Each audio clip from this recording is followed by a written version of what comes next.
Hi, this is Kim Droptiny reading The Pilgrim's Progress by John Bunyan. This is part 12, The Delectable Mountains.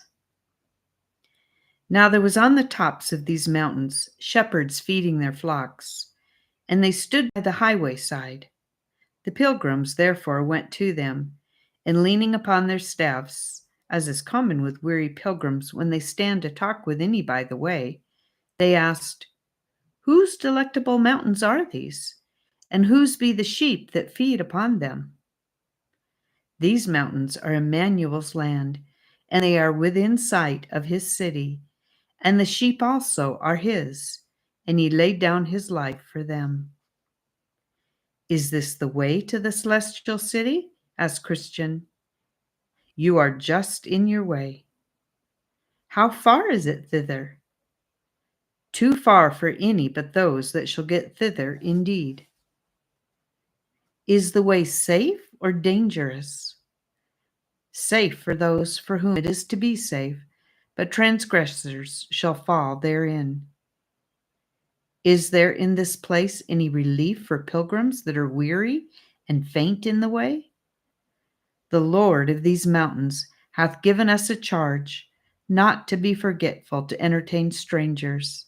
Therefore the good of the place is even before you." "I saw also in my dream that when the shepherds perceived that they were wayfaring men, they also put questions to them, to which they made answer as in other places, as, 'Whence came you?' and 'How got you into the way?' and 'By what means have you so persevered therein?' For but few of them that begin to come hither do show their face on these mountains." But when the shepherds heard their answers, being pleased therewith, they looked very lovingly upon them and said, "Welcome to the delectable mountains." The shepherds, I say, whose names were Knowledge, Experience, Watchful, and Sincere, took them by the hand, and had them to their tents, and made them partake of that which was ready at present. They said, moreover, "We would that you should stay here a while, to be acquainted with us, and yet more to solace yourselves with the good of these delectable mountains." They then told them that they were content to stay, and so they went to their rest that night, because it was very late. Then I saw in my dream that in the morning the shepherds called up Christian and Hopeful to walk with them upon the mountains. So they went forth with them and walked a while, having a pleasant prospect on every side. Then the shepherds, one to another, "Shall we show these pilgrims some wonders?"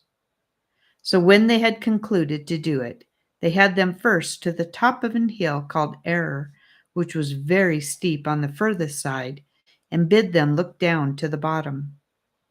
So Christian and Hopeful looked down, and saw at the bottom several men dashed all to pieces by a fall that they had from the top. Then said Christian, "What meaneth this?" The shepherds answered, "Have you not heard of them that were made to err by hearkening to Hymenaeus and Philetus as concerning the faith of the resurrection of the body?"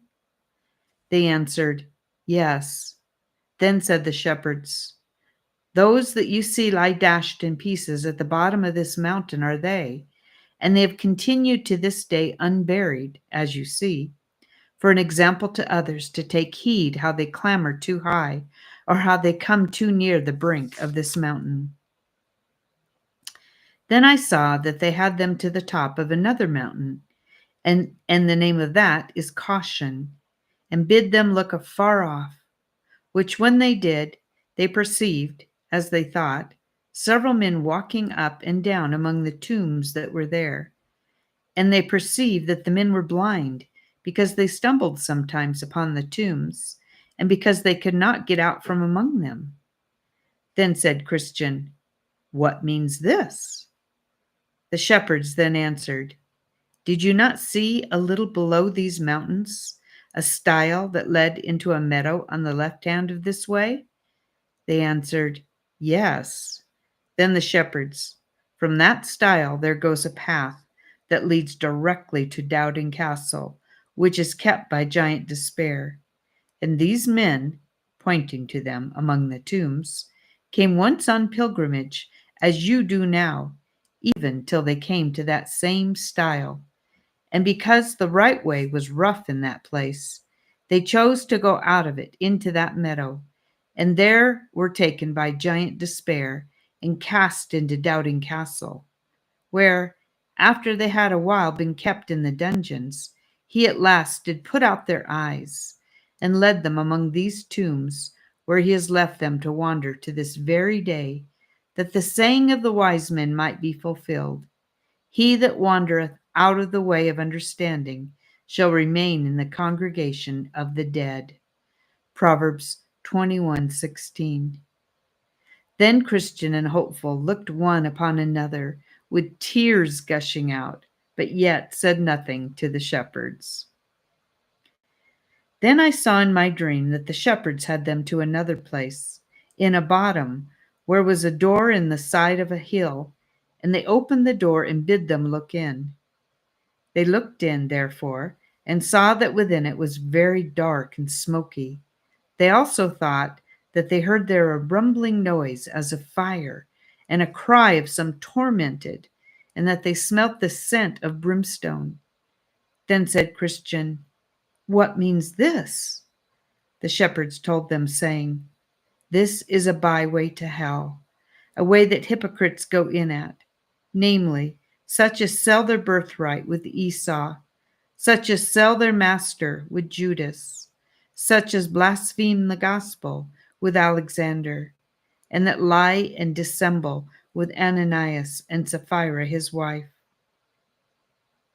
Then said Hopeful to the shepherds, I perceive that these had on them, even every one, a show of pilgrimage as we have now. Had they not? Yes, and held it a long time too. How far might they go on pilgrimage in their day, since they, notwithstanding, were thus miserably cast away? Said Hopeful. Some farther, and some not so far as these mountains, said the shepherds. Then said the pilgrims one to another, We had need to cry to the strong for strength. Aye, and you will have need to use it when you have it too. By this time the pilgrims had a desire to go forwards, and the shepherds a desire they should. So they walked together towards the end of the mountains. Then said the shepherds one to another, Let us here show to the pilgrims the gates of the celestial city, if they have skill to look through our perspective glass. The pilgrims then lovingly accepted the motion, so they had them to the top of an high hill called Clear, and gave them their glass to look.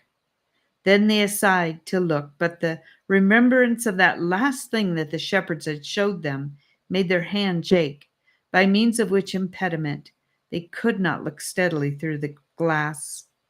Yet they thought they saw something like the gate, and also some of the glory of the place. Then they went away and sang this song. Thus by the shepherds secrets are revealed, which from all other men are kept concealed. Come to the shepherds, then, if you would see things deep, things hid, and that mysterious be. When they were about to depart, one of the shepherds gave them a note of the way. Another of them bid them beware of the flatterer. The third bid them take heed that they sleep not upon the enchanted ground. And the fourth bid them Godspeed. So I awoke from my dream. And I slept and dreamt again, and saw the same two pilgrims going down the mountains along the highway towards the city. Now a little below these mountains, on the left hand, lieth the country of Conceit, from which country there comes into the way in which the pilgrims walked a little crooked lane.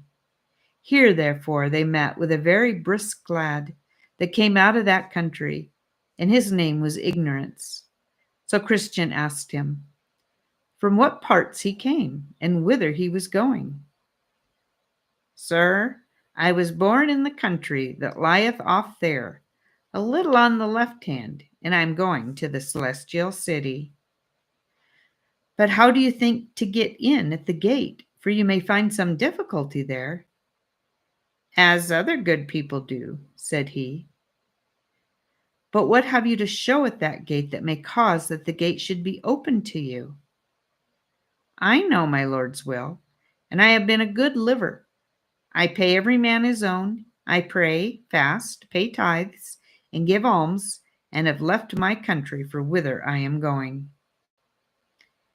But thou camest not in at the wicker gate that is at the head of this way. Thou camest in hither through that same crooked lane. And therefore I fear, however thou mayest think of thyself, when the reckoning day shall come, thou wilt have laid to thy charge that thou art a thief and a robber, instead of getting admittance into the city. Gentlemen, ye be utter strangers to me. I know you not. Be content to follow the religion of your country, and I will follow the religion of mine.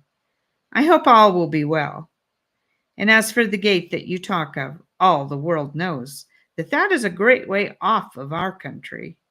I cannot think that any man in all our parts doth so much as know the way to it, nor need they matter whether they do or no, since we have, as you see, a fine pleasant green lane that comes down from our country, the next way into it. When Christian saw that the man was wise in his own conceit, he said to Hopeful whisperingly, There is more hope of a fool than of him.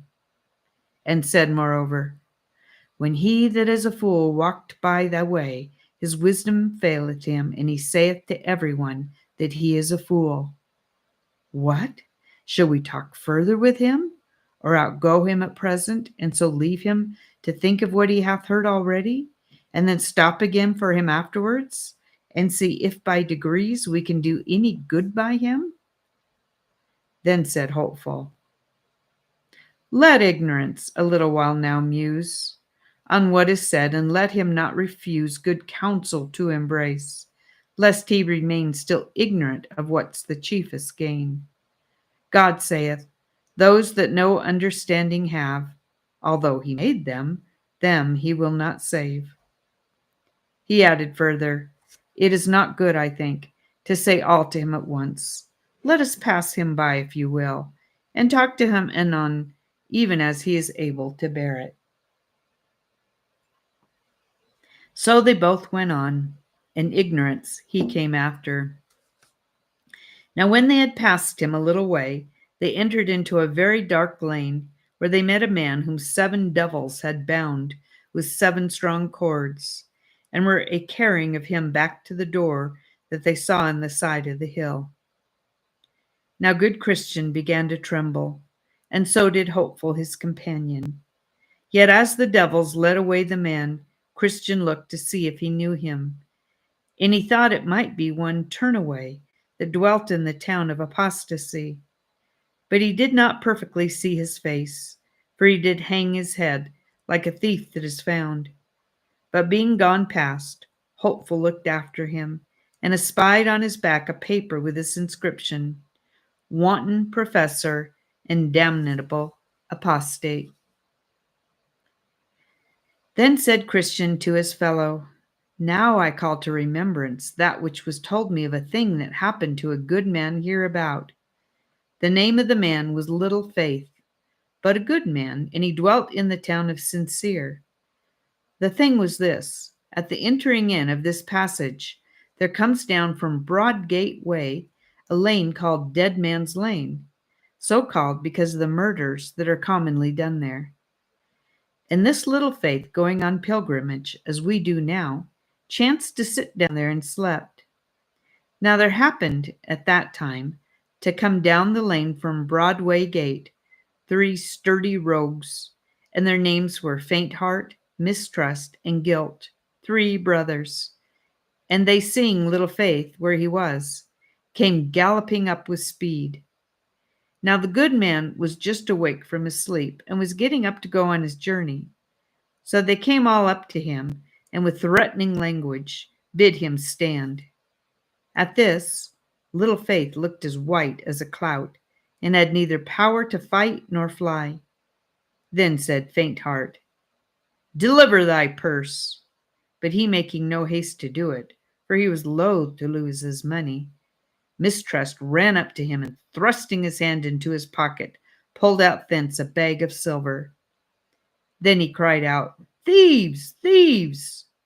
With that, Guilt, with a great club that was in his hand, struck Little Faith on the head, and with that blow felled him flat to the ground, where he lay bleeding, as one that would bleed to death.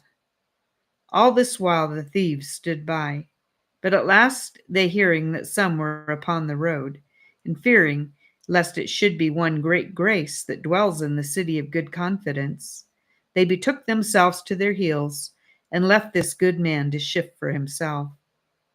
Now after a while, Little Faith came to himself, and getting up, made shift to scramble on his way. This was the story. Did they take from him all that he ever had? Asked Hopeful. No, the place where his jewels were they never ransacked, so those he kept still. But, as I was told, the good man was much afflicted for his loss, for the thieves got most of his spending money. That which they got not, as I said, were jewels. Also, he had a little odd money left, but scarce enough to bring him to his journey's end. Nay, if I was not misinformed, he was forced to beg as he went to keep himself alive, for his jewels he might not sell. But beg and do what he could, he went, as we say, with many a hungry belly the most part of the rest of the way. But is it not a wonder they got not from him a certificate by which he was to receive his admittance at the celestial gate? 'Tis a wonder, said Christian, but they got not that, though they missed it not, through any good cunning of his. For he, being dismayed with their coming upon him, had neither power nor skill to hide anything. So it was more by good providence than by his endeavor that they missed of that good thing. But it must needs be a comfort to him that they got not this jewel from him, said Hopeful. It might have been great comfort to him, had he used it as he should. But they that told me the story said that he made but little use of it all the rest of the way, and that because of the dismay that he had in their taking away of his money, indeed, he forgot it a great part of the rest of the journey. And besides, when at any time it came into his mind, and he began to be comforted therewith, then would fresh thoughts of his loss come again upon him, and those thoughts would swallow up all. Alas, poor man, this could not but be a great grief unto him, said Hopeful. Grief? Aye, a grief indeed. Would it not have been so to any of us, had we been used as he to be robbed and wounded too, and that in a strange place as he was? 'Tis a wonder he did not die with grief, poor heart. I was told that he scattered almost all the rest of the way with nothing but doleful and bitter complaints, telling also to all that overtook him, or that he overtook in the way as he went, where he was robbed and how, who they were that did it, and what he lost, how he was wounded, and that he hardly escaped with life. But 'tis a wonder that his necessities did not put him upon selling or pawning some of his jewels, that he might have wherewith to relieve himself in his journey, said Hopeful. Thou talkest like one upon whose head is the shell to this very day. For what should he pawn them, or to whom should he sell them? In all that country where he was robbed, his jewels were not accounted of, nor did he want that relief which could from thence be administered to him. Besides, had his jewels been missing at the gate of the celestial city, he had, and that he knew well enough, been excluded from an inheritance there, and that would have been worse to him than the appearance and villainy of 10,000 thieves. Why art thou so tart, my brother? Esau sold his birthright, and that for a mess of pottage, and that birthright with it was his greatest jewel. And if he, Why might not little faith do so too? Esau did sell his birthright indeed, and so do many besides, and by so doing exclude themselves from the chief blessing, as also that caitiff did. But you must put a difference betwixt Esau and little faith, and also betwixt their estates. Esau's birthright was typical, but little faith's jewels were not so. Esau's belly was his God, but little faith's belly was not so. Esau's want lay in his fleshly appetite, little faith's did not so. Besides, Esau could see no further than to the fulfilling of his lusts. For I'm at the point to die, said he, and what good will this birthright do me? But little faith, though it was his lot to have but a little faith, was by his little faith kept from such extravagances, and made to see and prize his jewels more than to sell them, as Esau did his birthright. You read not anywhere that Esau had faith, no, not so much as a little. Therefore, no marvel, if where the flesh only bears sway, as it will in that man where no faith is to resist, if he sells his birthright and his soul and all, and that to the devil of hell. For it is with such as it is with the ass, who in her occasion cannot be turned away. When their minds are set upon their lusts, they will have them, whatever they cost. But little faith was of another temper. His mind was on things divine. His livelihood was upon things that were spiritual and from above. Therefore, to what end should he that is of such a temper sell his jewels, had there been any that would have bought them, to fill his mind with empty things? Will a man give a penny to fill his belly with hay?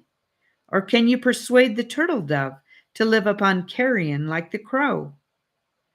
Though faithless ones can, for carnal lusts, pawn or mortgage or sell what they have, and themselves outright to boot, yet they that have faith, saving faith, though but a little of it, cannot do so.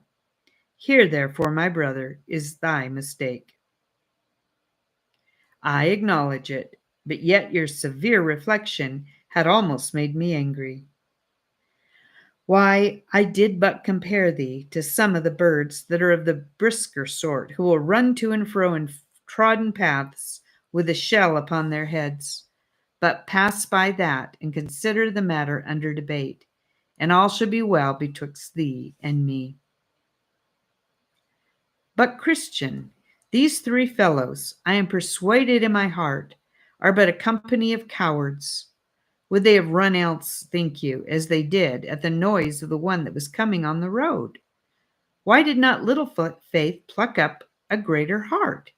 He might, methinks, have stood one brush with them, and have yielded when there had been no remedy. That they are cowards, many have said, but few have found it so in the time of trial. As for a great heart, little faith had none. And I perceive by thee, my brother, hadst thou been the man concerned, thou art but for a brush, and then to yield. And verily, since this is the height of thy stomach now, they are at a distance from us. Should they appear to thee as they did to him, they might put thee to second thoughts. But consider again, they are but journeyman thieves. They serve under the king of the bottomless pit, who, if need be, will come in to their aid himself, and his voice is as the roaring of a lion. I myself have been engaged as this little faith was, and I found it a terrible thing.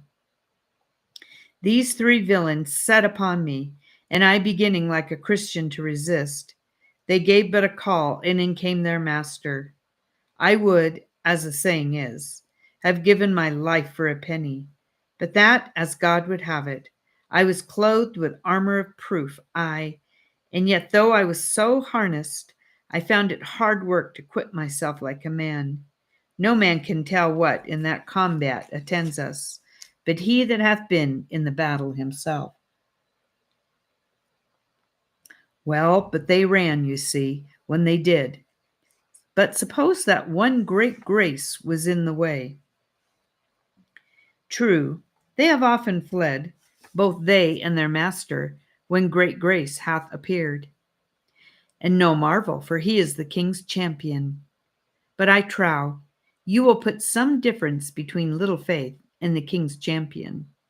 All the king's subjects are not his champions, nor can they, when tried, do such feats of war as he. Is it meet to think that a little child should handle Goliath as David did? Or that there should be the strength of an ox in a wren? Some are strong, some are weak, some have great faith, some have little.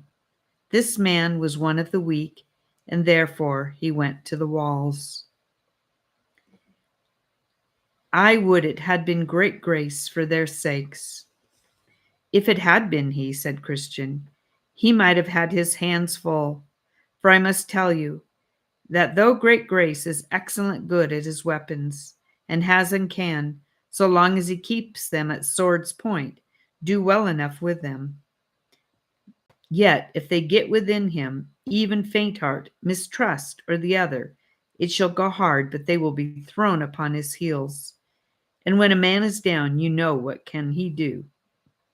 Whoso looks well upon great grace's face shall see those scars and cuts there, that shall easily give demonstration of what I say.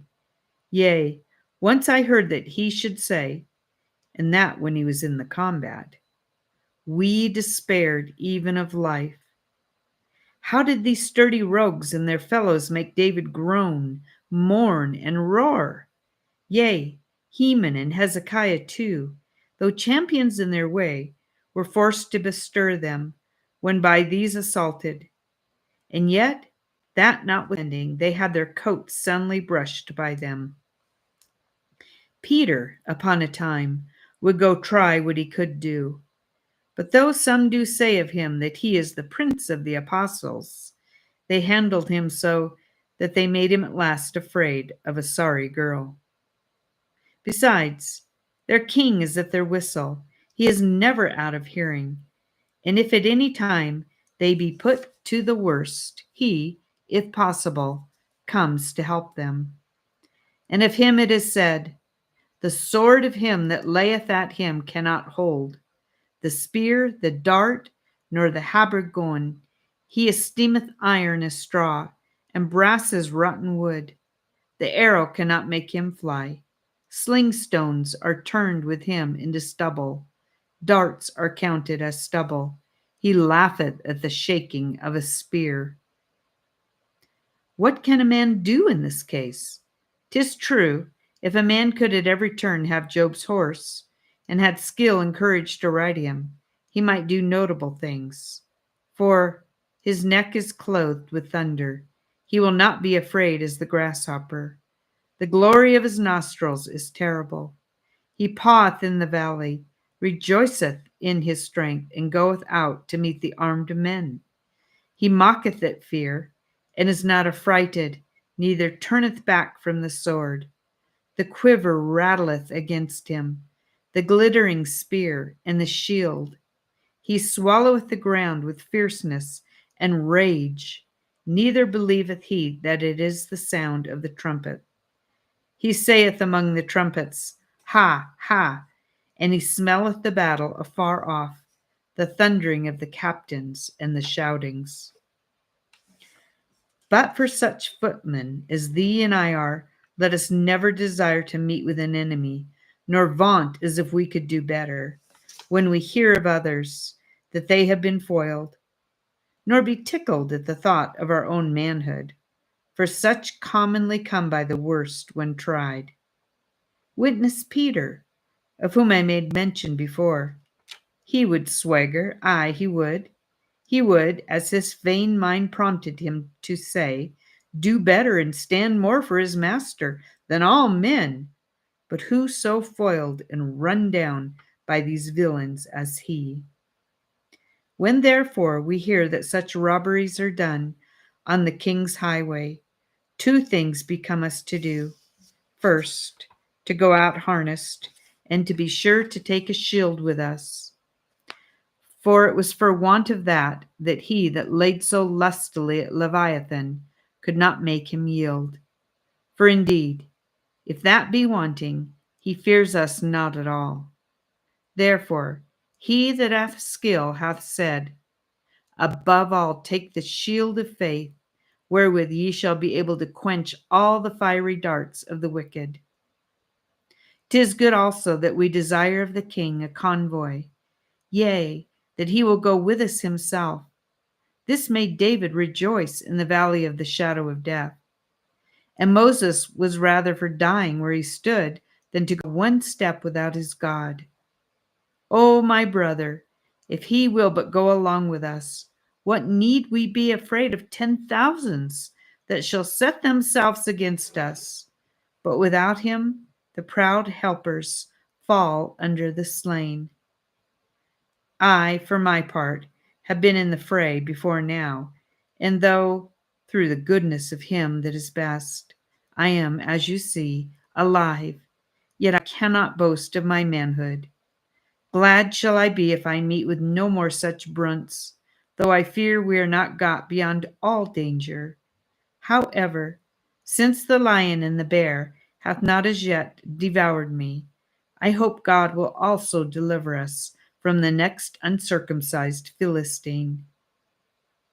Then sang Christian, poor little Faith, hast been among the thieves? Wast robbed? Remember this, whoso believes and gets more faith shall then a victor be, over 10,000, else scarce over 3. So they went on, and ignorance followed. They went till they came at a place where they saw a way put itself into their way, and seemed withal to lie as straight as the way which they should go. And here they knew not which of the two to take, for both seemed straight before them. Therefore here they stood still to consider. And as they were thinking about the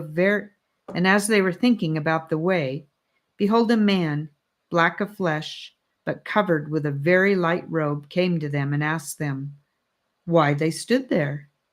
They answered, they were going to the celestial city, but knew not which of these ways to take. Follow me, said the man. It is thither where I am going. So they followed him in the way that but now came into the road, which by degrees turned them so from the city that they desired to go to.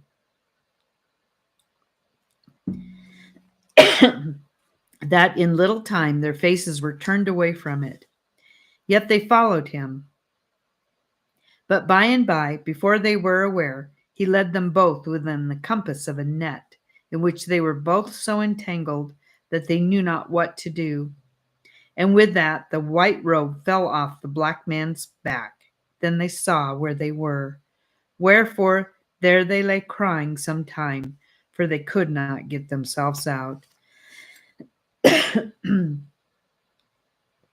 Then said Christian to his fellow, now do I see myself in an error. Did not the shepherds bid us beware of the flatterers? As is the saying of the wise man, so we have found it this day. A man that flattereth his neighbor spreadeth a net for his feet. They also gave us a note of directions about the way for our more sure finding thereof, but therein we have also forgotten to read, and have not kept ourselves from the path of the destroyer. Here David was wiser than we, for saith he, concerning the works of men, by the word of thy lips I have kept me from the paths of the destroyer.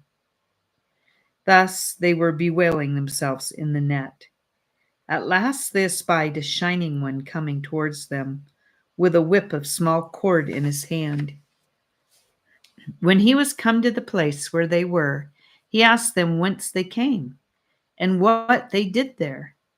They told him that they were poor pilgrims going to Zion, but were led out of their way by a black man, clothed in white, who bid us, said they, follow him, for he was going thither too. Then said he with the whip, it is flatterer, a false apostle, that hath transformed himself into an angel of light. So he rent the net and let the men out.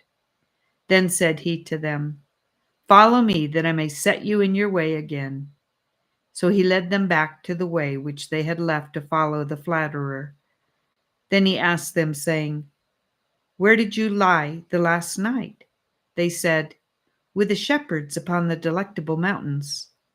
He asked them then, if they had not of those shepherds a note of direction for the way. They answered, Yes.